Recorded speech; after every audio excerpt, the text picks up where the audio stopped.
코로나가 2년 가까이 창궐하고 이런저런 어려움들이 많이 있습니다. 당장 눈앞의 현실을 보면 불평이 나올 수밖에 없습니다.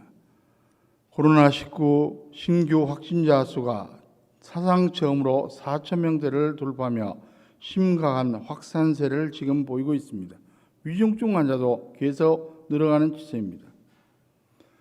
그러나 형편이 어렵다고 꼭 불행한 것도 아닙니다. 어떤 형편에서라도 감사할 수 있으면 얼마든지 행복해질 수 있습니다. 반면에 아무리 형편이 좋아져도 감사를 잊어버리면 대번에 불행해집니다. 이것이 인생의 법칙이요 신앙의 원리입니다. 여러분, 구약 성경 중에 신명기는 간단히 말하면 복습의 책입니다. 신명기란 타이틀은 두 번째 말씀이라는 뜻입니다. 모세는 출애굽 후 40년 동안 광야 생활을 하면서 이스라엘 백성에게 수많은 말씀을 증거했습니다. 그런데 이제 약속의 땅 가나안을 목전에 두고 자신은 들어갈 수가 없습니다. 하나님께서 허락하지 않으셨습니다. 그러니 백성들을 들여보내면서 얼마나 못 믿어왔겠습니까? 그래서 안타까운 마음으로 총정리한 차원에서 다시 한번 말씀을 증거합니다. 그 중에 신명기 8장은 광야 40년을 간단히 회고하면서 이제 가나안 땅에 들어가면 절대로 하나님의 은혜를 잊지 말라고 신신당부합니다. 가나안 땅은 광야에 비해 비교가 안 될 정도로 좋은 단계입니다. 그렇다고 자동적으로 행복해진 게 아님을 밝힙니다. 모세는 하나님을 기억하며 감사하는 마음을 유지하라고 신신당부합니다. 그것이 이스라엘이 살 길이기 때문입니다. 오늘 저와 여러분도 마찬가지입니다. 소득이 올라가고 환경이 좋아지고 풍요로워지면 자동적으로 행복해진가? 그렇지 않습니다. 하나님을 잊지 않고 감사한 마음을 유지해야 행복할 수 있습니다. 이런 원리를 놓치기 때문에 많은 사람들이 심지어 성도조차 공연히 불행해지는 것입니다. 먼저 많은 사람들이 왜 감사를 잊어버리는 것인지 그 이유를 살펴봅니다. 그것은 인간의 악한 본성 때문입니다. 이스라엘 백성의 모습을 보면 알 수가 있습니다. 하나님이 애굽에서 종노릇한 이스라엘을 구원해 주셨습니다. 출애굽 이후에는 광야 40년 동안 보호하시고 인도해 주셨습니다. 필요한 것을 공급해 주셨습니다. 매일 만나를 먹여 주셨습니다. 그리고 입을 옷과 신발을 주셨습니다. 전적인 하나님의 은혜입니다. 이제 조금 후에는 가나안 땅에 들어가서 풍요로운 삶을 누리게 될 것입니다. 그런데 모세는 염려합니다. 그들이 혹시라도 하나님의 은혜를 잊어버릴까 봐 경계합니다. 신명기 8장 12절에서 14절에 보면 내가 먹어서 배부르고 아름다운 집을 짓고 거주하게 되며 또 내 소와 양이 번성하며 내 은금이 증식되며 내 소유가 다 풍부하게 될 때 내 마음이 교만하여 내 하나님 여호와를 잊어버릴까 염려하노라. 그들은 가나안 땅을 거저 얻었습니다. 전적인 하나님의 은혜입니다. 그럼에도 마치 자신들이 잘나서 자신들이 힘쓰고 애써서 얻은 것으로 착각할 수 있다는 것입니다. 얼핏 보면 그들 스스로 가나안 정복 전쟁에서 피를 흘리고 정치한 후 스스로 농사짓고 노력해서 거둔 성과라고 보입니다. 하지만 하나님께서 함께해 주시고 도와주셔서 다 그렇게 된 것입니다. 하나님의 은혜가 아니면 스스로 쓸 수 없는 게 인간입니다. 그런데 그들은 그 사실을 잊어버릴 수 있다는 겁니다. 그래서 모세가 경계한 것입니다. 여러분, 인간이 참으로 이상합니다. 하나님께서 은혜 베푸셔서 배불러지면 더 감사해야 되는데 그렇지를 못합니다. 오히려 교만해지고 배은망덕해지기 쉽습니다. 인간의 죄성 때문입니다. 죄의 본질은 이기심과 자기승부입니다. 자신을 스스로 하나님처럼 여기는 것입니다. 창세기 3장을 보면 아담과 여자가 즉 사단의 유혹을 받아 하나님과 같아지려는 헛된 욕심 때문에 범죄하고 타락합니다. 이것이 죄의 뿌리입니다. 그러므로 죄인은 하나님을 순순히 인정하고 감사할 줄을 모릅니다. 회개하고 새 사람이 되기 전에는 하나님의 은혜에 감사하지 않습니다. 사도 바울은 이런 모습을 증거합니다. 로마서 1장 21절에 하나님을 알되 하나님을 영화롭게도 아니하며 감사하지도 아니하고 오히려 그 생각이 허망하여지며 미련한 마음이 어두워졌나니. 이런 악한 인간성은 말세가 깊어질수록 더욱더 심각해진다고 바울은 경고합니다. 디모데후서 3장 1절 2절에 너는 이것을 알라. 말세에 고통하는 때가 이르러 사람들이 자기를 사랑하며 돈을 사랑하며 자랑하며 교만하며 비방하며 부모를 거역하며 감사하지 않으며 거룩하지 않으며. 그러므로 우리는 알아야 합니다. 감사는 환경이 좋아지고 풍요로워져서 하는 게 아닙니다. 악한 인간성으로는 아무리 풍요로워져도 감사할 수 없습니다. 오히려 풍요로워질수록 교만해지고 배은망덕해지기가 쉽습니다. 잠언 30장에 아굴의 기도를 봐도 알 수가 있습니다. 아굴은 혹시라도 자신이 하나님을 부인하게 될까 봐 염려하며 이렇게 기도합니다. 잠언 30장 8절 9절에 나를 가난하게도 마옵시고 부유하게도 마옵시고 오직 필요한 양식으로 내게 먹이시옵소서. 혹 내가 배불러서 하나님을 모른다 여호와가 누구냐 할까오며. 그러므로 우리는 인간의 본성상 감사할 수 없는 존재임을 고백해야 합니다. 오직 신앙이 있어야 감사가 가능합니다. 신앙이 무엇입니까? 하나님의 존재를 인정하고 하나님의 은혜를 인정하는 게 아닙니까? 신앙의 본질이 곧 감사입니다. 모세는 만일 이스라엘이 감사를 잊어버리고 계속 배은망덕하면 어떻게 된다고 경고합니까? 불행해지고 마침내 멸망하게 된다는 것입니다. 신명기 8장 19절에 내가 만일 내 하나님 여호와를 잊어버리고 다른 신들을 따라 그들을 섬기며 그들에게 절하면 내가 너에게 증거하노니 너희가 반드시 멸망할 것이라. 하나님을 배반하고 우상신을 섬기면서 하나님의 은혜에 대한 감사를 잊어버리면 반드시 망할 것임을 엄중 경고합니다. 안타깝게도 구약 이스라엘의 역사를 보면 어떻게 되었습니까? 하나님을 배반하고 실패합니다. 결국 어떻게 되었습니까? 남북분단으로 북이스라엘과 남유다 두 나라가 되는데 둘 다 멸망합니다. 북왕국은 주전 722년에 아수르에게, 그리고 남왕국은 주전 580년에 바벨론에게 멸망을 당하고 말았습니다. 그 후에도 숱한 전란으로 고통을 당합니다. 근세에는 나치 독일에서 600만 명이 학살되는 비극도 겪었습니다. 그렇습니다. 하나님의 은혜에 대한 감사를 잊어버리면 개인도 민족도 여지없이 망할 수밖에 없습니다. 성경은 누누이 경고합니다. 잠언 16장 18절에서 교만은 패망의 선봉이요 거만한 마음은 넘어짐의 앞잡이니라. 교만하면 반드시 패망한다는 뜻입니다. 그렇습니다. 가난하고 궁핍해서 혹은 병들어서 불행해진 게 아니라 감사를 잊어버려서 불행해진 겁니다. 그러므로 악한 본성을 극복하려면 십자가 대속의 은혜를 체험하고 새 사람이 되어야 합니다. 그때 비로소 감사하는 사람이 됩니다. 그래서 이런 말이 있습니다. 천국은 하나님께 감사하는 사람이 들어가는 나라이다. 그리고 지옥은 하나님께 감사치 않고 배은망덕한 사람이 들어가는 나라이다. 여러분, 감사는 기억하는 데서 시작됩니다. 배은망덕은 망각에서 시작됩니다. 그래서 성경은 누누이 기억하라는 말씀을 강조합니다. 신명기 8장 18절에 내 하나님 여호와를 기억하라. 출애굽과 광야 40년 동안 베풀어 주신 은혜를 기억함으로 감사하라고 말씀합니다. 그리고 가나안 땅에 들어가서 재물을 얻는 것도 하나님의 은혜임을 잊지 말고 감사하는 것입니다. 한마디로 말해서 모든 것이 다 하나님의 은혜입니다. 은혜가 아닌 것이 없습니다. 그래서 사도 바울은 이렇게 반문합니다. 고린도전서 4장 7절에서 누가 너를 남달리 구별하느냐? 내게 있는 것 중에 받지 않은 것이 무엇이냐? 내가 받았은지 어찌하여 받지 않은 것 같이 자랑하느냐? 우리는 벌거벗은 적신으로 왔습니다. 빈손 들고 왔습니다. 왼손 오른손에 집문서 땅문서 쥐고 온 것이 아닙니다.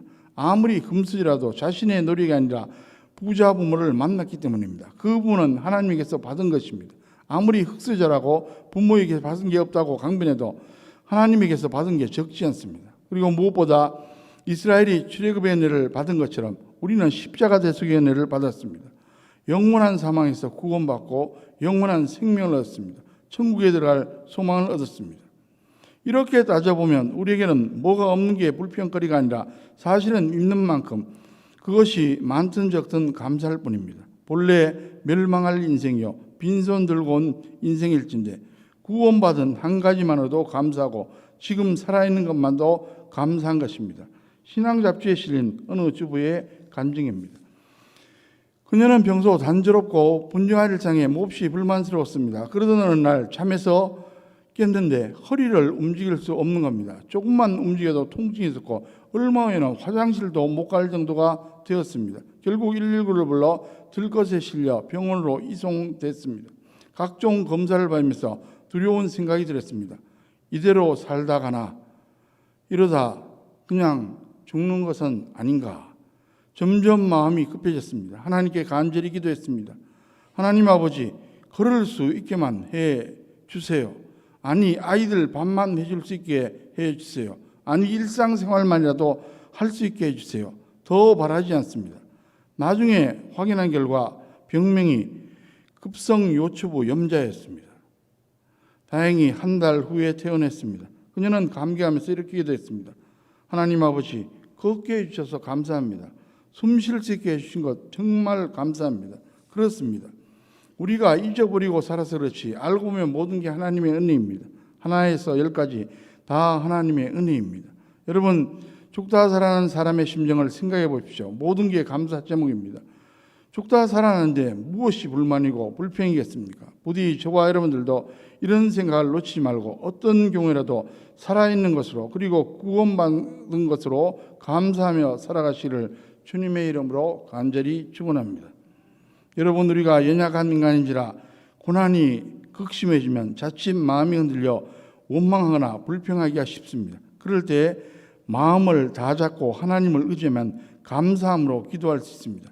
그리고 하나님의 승리를 경험할 수 있습니다. 감사는 기적을 만듭니다. 다니엘 6장을 보면 다니엘의 이야기가 나옵니다. 그가 간신들의 모함으로 사자굴에 떨어져 처형당할 위기에 처합니다. 하지만 위기 앞에 감사함으로 기도하자 사자굴이 천사굴이 됩니다. 천사가 나타나 굶주린 사자들의 입을 틀어 막았습니다. 다니엘은 털끝 하나 상치 않고 살아납니다. 오히려 원수들을 물리치고 다리오 왕의 신우하다 단독 총리가 됩니다. 여러분, 너나 할 것 없이 무척 어려운 시기를 우리는 지나고 있습니다. 이스라엘의 역사 가운데 불행해지고 멸망했던 것은 무엇이 부족해서가 아니라 감사를 잊어버렸기 때문입니다. 오늘 저와 여러분도 마찬가지입니다. 감사를 잊어버리면 불행해집니다. 실패합니다. 그러나 어떤 형편에서도 감사를 찾으면 행복해집니다. 그리고 하나님의 승리를 경험할 수 있습니다. 아무쪼록 잊어버린 감사를 채해서 하나님이 주시는 행복과 승리의 선순환을 맛보며 살아가는 저와 여러분들, 저와 여러분의 가정, 자녀, 후손들 다 되시기를 주님의 이름으로 간절히 축원합니다. 여러분, 인간은 어느 누구도 예외 없이 혼자 살아갈 수 없습니다. 싫든 좋든 인간의 틈바구니에서 살아갈 수밖에 없습니다. 인간은 본질상 사회적 존재이기 때문입니다. 그러기에 서로 간에 영향을 주고받으며 살기가 마련입니다. 때로는 상대방에게 축복이 되기도 하고 때로는 저주가 되기도 합니다. 물론 축복과 저주는 하나님께서 내리신 게 맞습니다. 그럼에도 불구하고 그 축복과 저주가 인간을 통해 전달되기도 합니다. 말하자면 인간관계를 통해 축복과 저주의 상호작용이 일어난다는 사실입니다. 그렇다면 우리가 어떤 삶을 살면 좋겠습니까?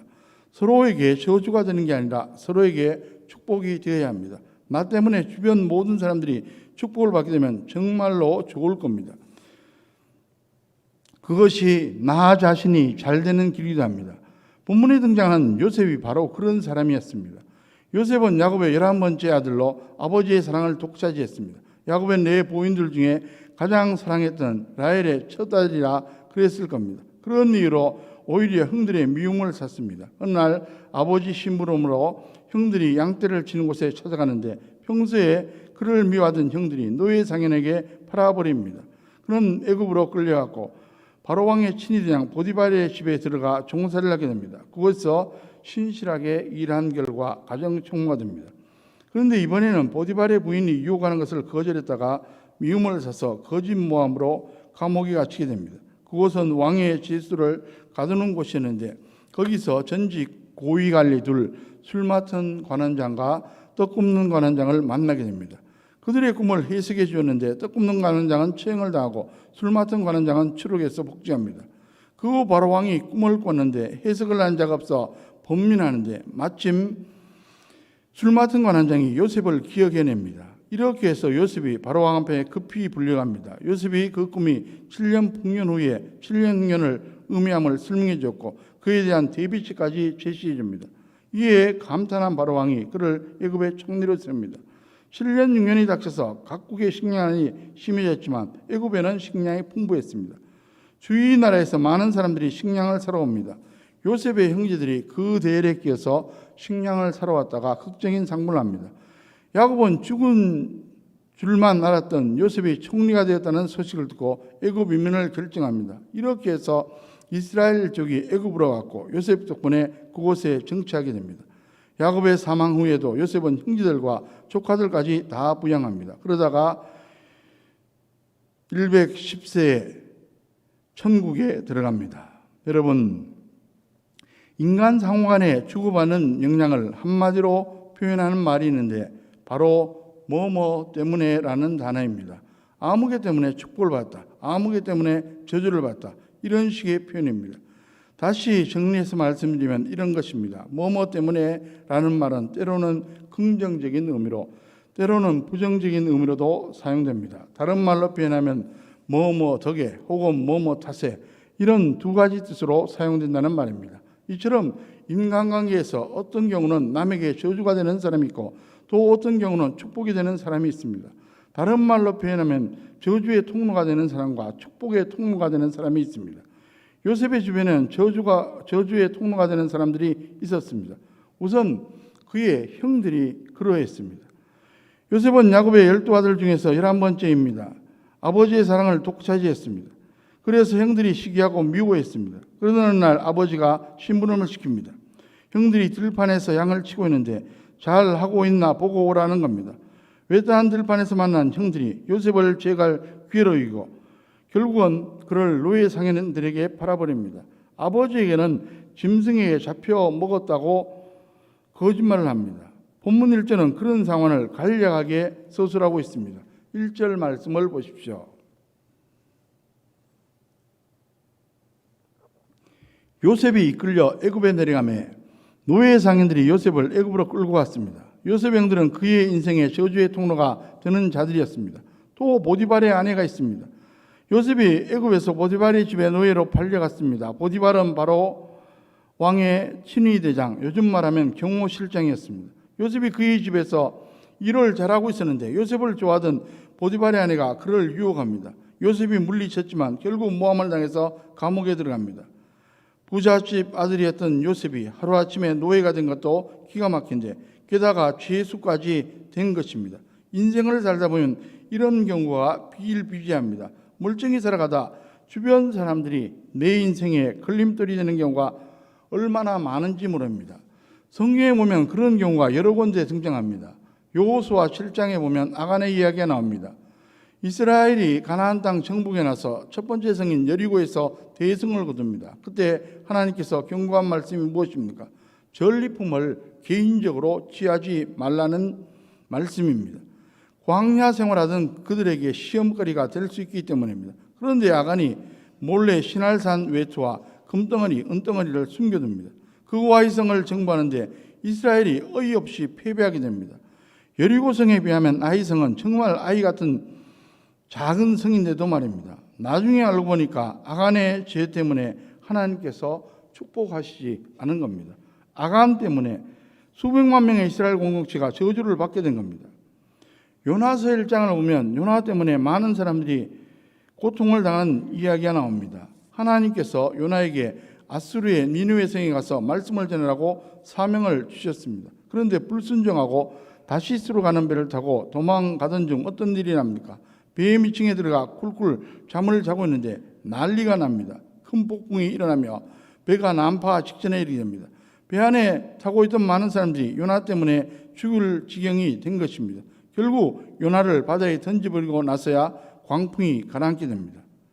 그러므로 여러분, 우리가 줄을 잘 서야 됩니다. 하나님께서 축복하시고 축복을 전달하는 사람 옆에 붙어야지 엉뚱하게 하나님께 저주받고 아간 같은 사람이나 요나 같은 사람 옆에 붙으면 함께 어려움을 당하게 되는 겁니다.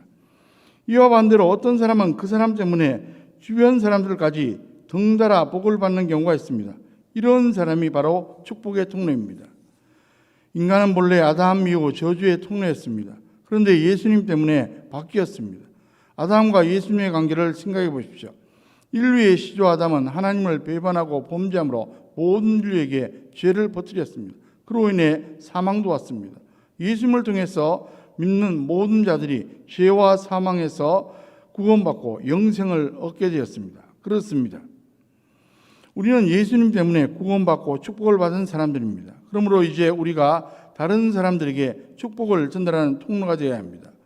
사도행전 27장을 보시면 바울 때문에 많은 사람들이 생명을 건지는 사건이 나옵니다. 바울이 복음을 전하다 첩보되어 로마로 호송되고 있습니다. 바울이 보기에는 항해가 어려울 것 같아서 호송관인 백부장에게 쉬었다 가자고 건의합니다. 그런데 선장과 선주가 고집을 부리고 항해를 강행하다가 유라굴로 강풍을 만납니다. 배가 깨지고 난파되어 죽을 지경이 됩니다. 하지만 바울 때문에, 바울이 로마에 가서 복음을 전하는 사명이기 때문에 하나님께서 보호하십니다. 바울 때문에 승객 270명이 안전하게 생존하게 된 것입니다. 그러므로 여러분, 우리는 다른 사람 때문에 곁다리로 복을 받는 데서 벗어나 이제는 우리 때문에 다른 사람들이 복을 받도록 축복의 통로가 되어야 합니다. 이것이 성숙한 신앙인의 모습입니다. 오늘 본문에 나오는 요셉이 그러했습니다.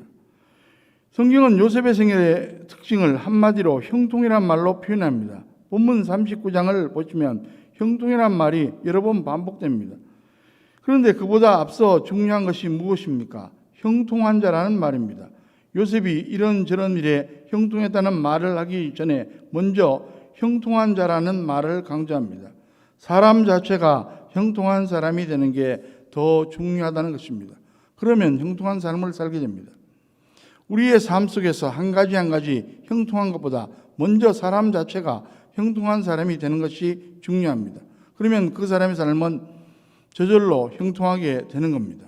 본문 2절 말씀을 보십시오. 요셉이 형통한 자가 되었다고 했는데 그런 사람이 되는 요건은 딱 한 가지입니다. 하나님께서 함께 주셔야 합니다.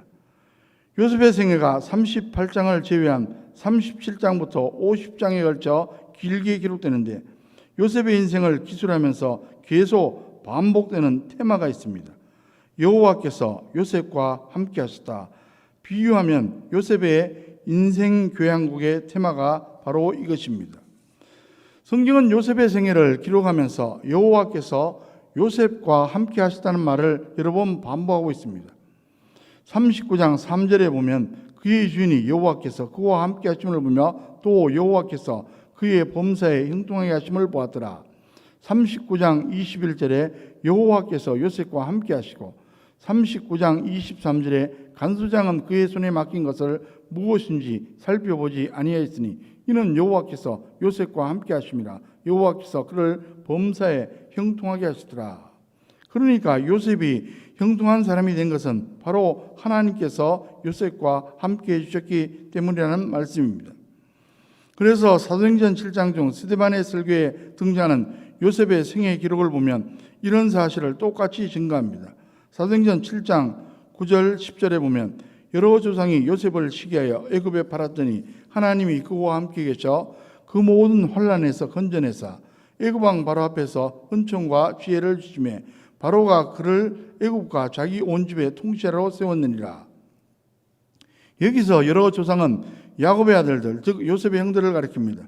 그들은 나중에 이스라엘의 12지파의 시조가 되고 이스라엘의 조상이 됩니다.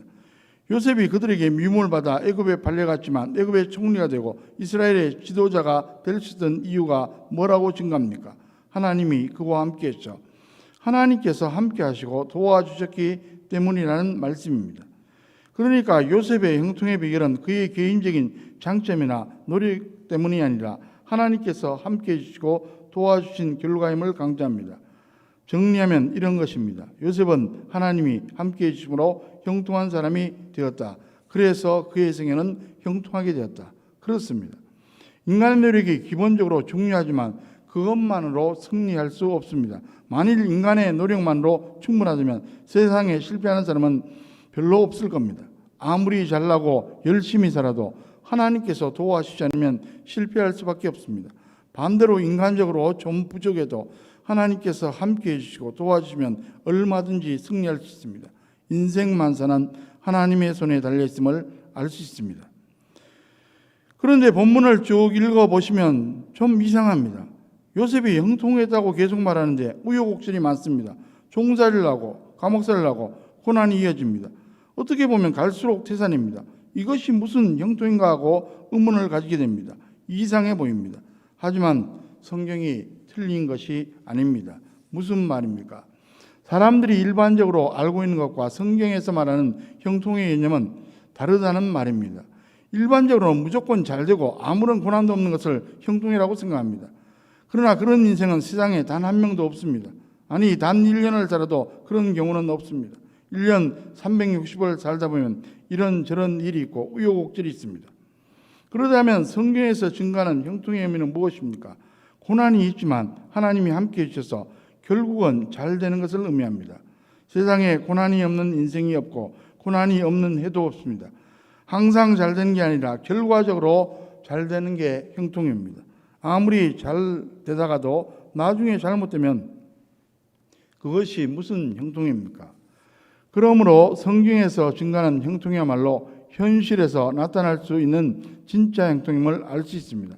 이런 형통을 경험하며 살아가는 사람이 바로 형통한 사람입니다. 저와 여러분들이 바로 그런 사람 되시기를 주님의 이름으로 간절히 축원합니다. 그러면 구체적으로 형통한 사람의 신체 형통이 무엇인지 살펴보고자 합니다. 첫째로 믿음을 지킴으로 승리하는 것이 형통입니다. 요셉은 부잣집 아들이었습니다. 아버지의 사랑을 독차하는 귀한 아들이었습니다. 아버지 야곱이 다른 형제들과 달리 그에게만 채색옷을 입혀 준 것만 봐도 알 수가 있습니다. 그런데 하루아침에 소위 인신매매를 당해서 노예로 전락합니다. 정말 기가 막힙니다. 그 정도면 사실 하나님을 원망할 수도 있습니다. 심지어 하나님의 존재까지 부정할 수도 있습니다. 그런데 요셉은 극한 고난 가운데서도 믿음을 지킵니다. 그런 가운데 하나님께서 요셉을 도와주셨고 형통하게 됩니다. 4절 말씀을 보십시오. 4절 말씀을 다시 보십시오. 요셉이 그의 주인에게 은혜를 입어 섬김에 그가 요셉을 가정총무로 삼고 자기의 소유를 다 그의 손에 위탁하니 그가 믿음으로 충성을 다하는 가운데 가정총무가 됩니다. 더 나아가 요셉 때문에 하나님이 보디발 집안의 범사를 축복하십니다. 5절 말씀을 보십시오. 그가 요셉에게 자기의 집과 그의 모든 소유물을 주관하게 한 때부터 여호와께서 요셉을 위하여 그 애굽 사람의 집에 복을 내리심으로 여호와의 복이 그의 집과 밭에 있는 모든 소유에 미친지라. 나중에 감옥에 갇혔을 때도 마찬가지였습니다. 22절 말씀을 보시면 간수장이 옥중제수를 다 요셉의 손에 맡김으로 그 재반 사물을 요셉이 처리하고 요셉이 하는 일이 잘 되니까 간수장이 요셉을 신임하고 총무일을 맡겨줍니다. 39장 23절에 보면 간수장은 그의 손에 맡긴 것을 무엇인지 살펴보지 아니했으니 이는 여호와께서 요셉과 함께 하심이라. 여호와께서 그를 범사에 형통하게 하시더라. 그러니까 형통은 고난이 하나도 없다는 말이 아니라 고난 중에도 하나님이 함께 해주시니까 그 가운데 잘 된다는 것입니다. 그리고 결국은 승리하게 된다는 말씀입니다. 그래서 이런 원리가 작동됩니다. 하나님이 함께 해주시면, 즉 하나님과 좋은 관계를 유지하면 그것을 일명 신통이라 말합니다. 하나님이 도와주심으로 인간관계도 좋아집니다. 인통입니다. 그러면 나머지 모든 문제들, 즉 물질관계까지 좋아집니다. 물통입니다. 이를 가리켜 소위 삼통의 원리라고 말합니다.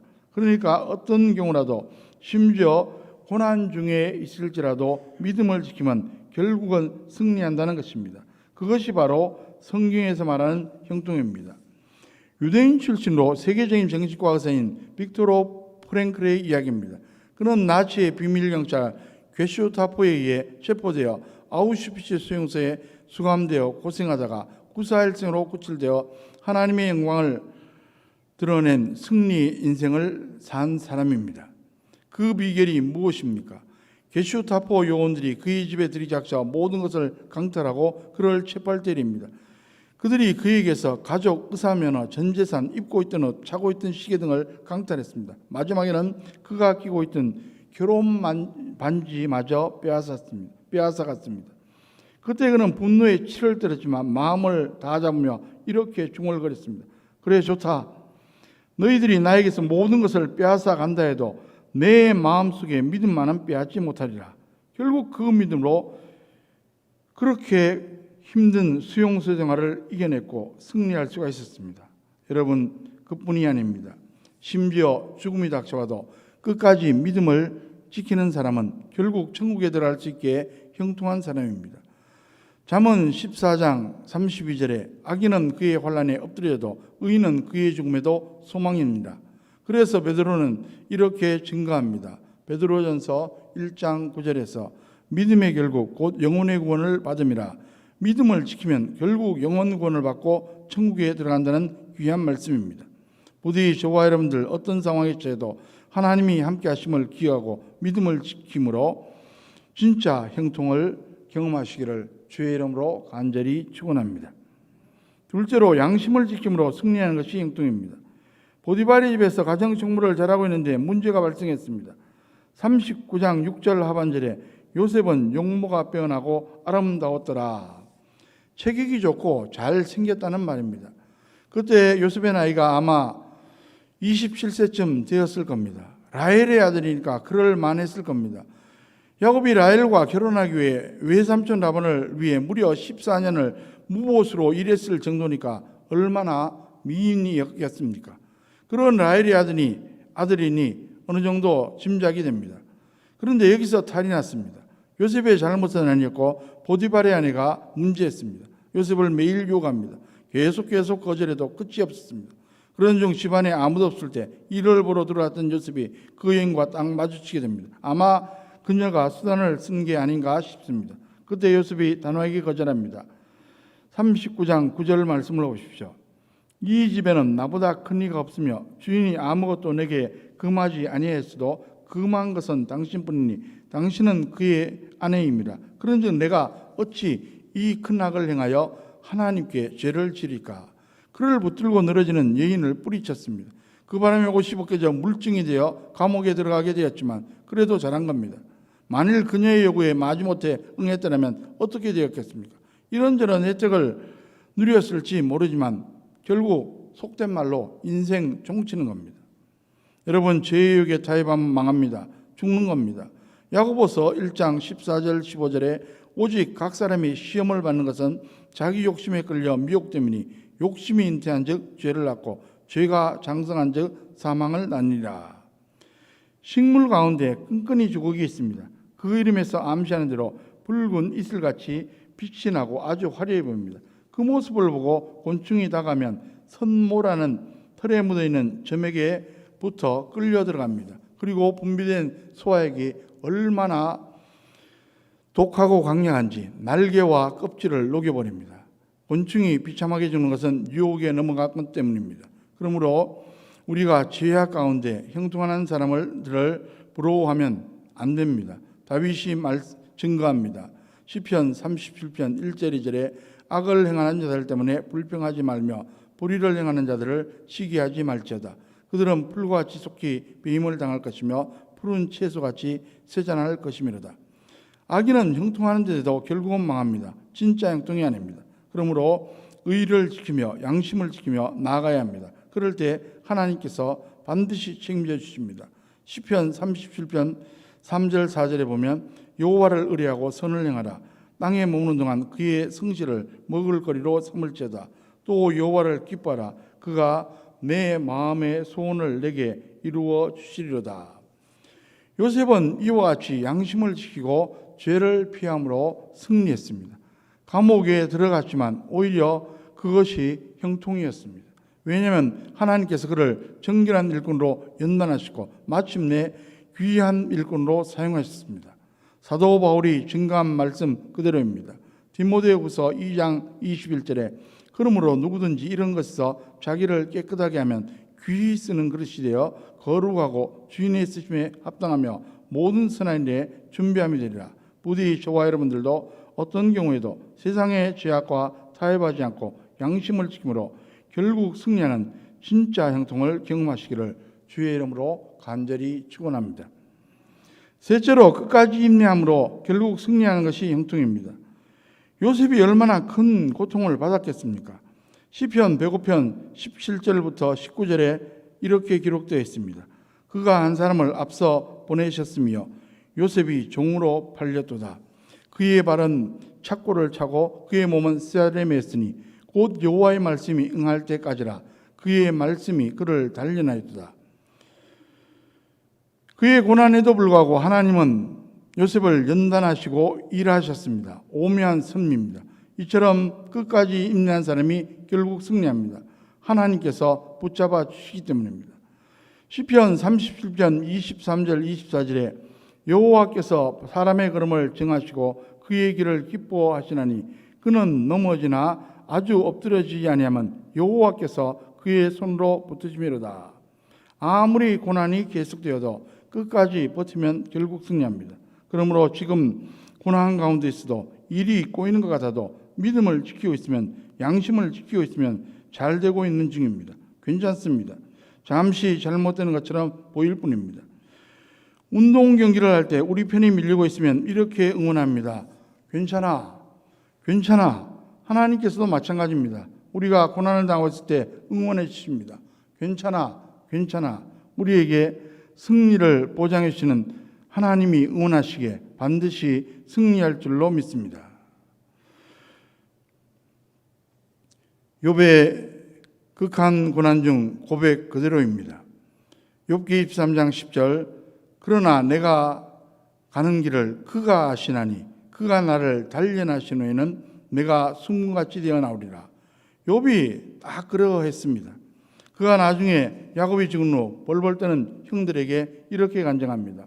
창세기 50장 20절에 당신들이 나를 헤아려 했으나 하나님은 그것을 선으로 바꾸사 오늘같이 많은 백성의 생명을 구원하게 하시려 하시느니 얼마나 통쾌합니까?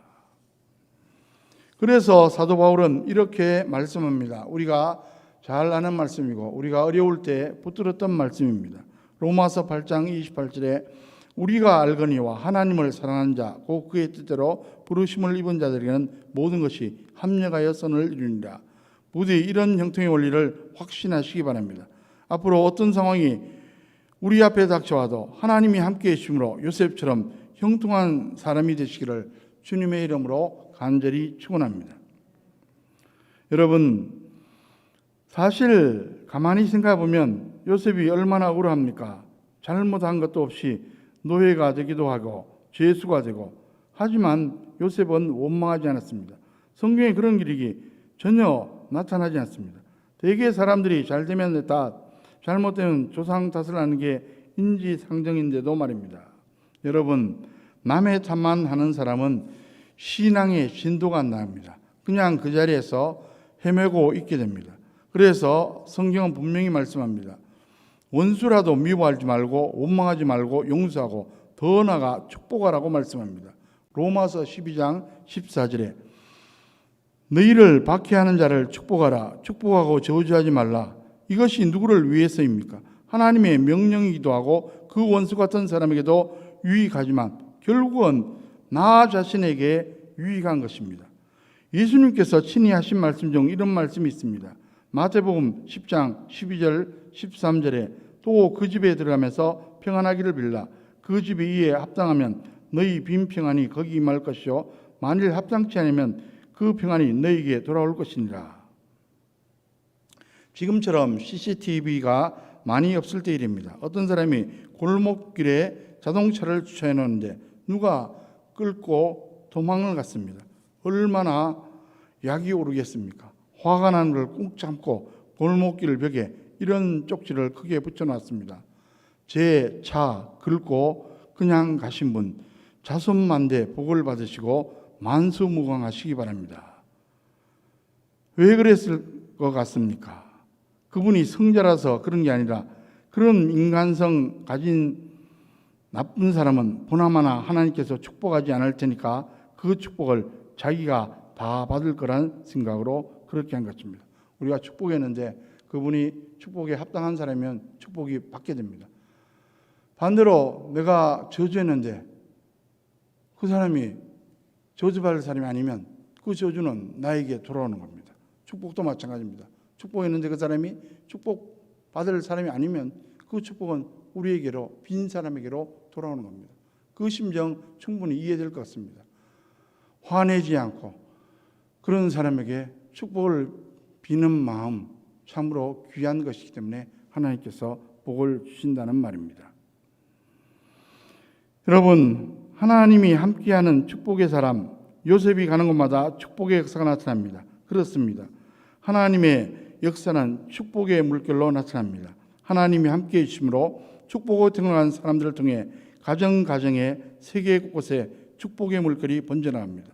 그 물결이 우리들에게까지 온 것입니다. 그러니까 내가 복을 받고 있는 게 나 자신이 잘 해서라기보다 이렇게 축복의 물결이 밀려와서 우리가 복을 받은 겁니다. 누군가 우리를 위해 기도했고, 누군가 우리에게 복음을 전해주었고, 누군가 우리에게 은혜를 베풀어 줬기 때문입니다. 우리나라에 선교사가 들어오게 된 유래를 살펴보면 참으로 놀라운 사실이 있습니다. 1806년 미국의 윌리엄즈 대학에서 일어난 일입니다. 사무엘 밀즈라는 학생이 있었습니다. 캠퍼스에서 정기 기도회로 모이고 있었습니다. 그러던 어느 날 몇 명이 모였는데 갑작스러운 폭우가 내렸습니다. 이를 피해 건초 더미 속으로 들어갔습니다. 빗방울이 떨어지는데 땅이 피입니다. 그 모습을 보고 비록 적은 물이지만 함께 기도하면 하나님께서 분명히 역사해 주실 것을 확신했습니다. 이를 통해 건초 더미 기도회가 시작됩니다. 그 기도의 물결이 번지면서 이윽고 선교운동이 일어나게 됩니다. SVM 학생 자원운동으로 이어졌고 D.L. 무디의 집회에 참석했던 사람들이 선교에 헌신하게 됩니다. 그 중에 많은 사람들이 조선의 선교사로 헌신하게 됩니다. 대표적으로 언더우드, 아펜셀러, 게일 등이 바로 그들이었습니다. 이런 혜택을 우리가 받은 겁니다. 그러므로 이제는 우리 차례입니다. 내가 신앙생활 똑바로 못하면 주변 사람들에게 해를 끼치는 겁니다.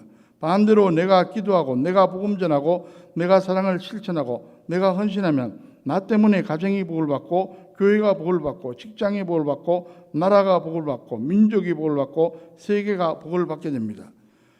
중국 내지 선교회를 창설했던 허드슨 테일러가 이런 말을 했습니다. 만일 당신의 부모, 형제, 자매, 심지어 당신이 기르고 있는 개나 고양이가 그리스도인 당신 때문에 더 행복이지 못하면 당신이 정말 그리스도인인가 의문이 생긴다. 저와 여러분들은 어떻습니까? 나 때문에 주변의 사람들이 행복해하고 있습니까?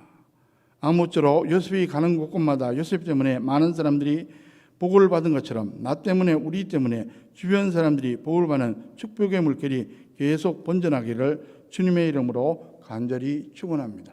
기도하겠습니다.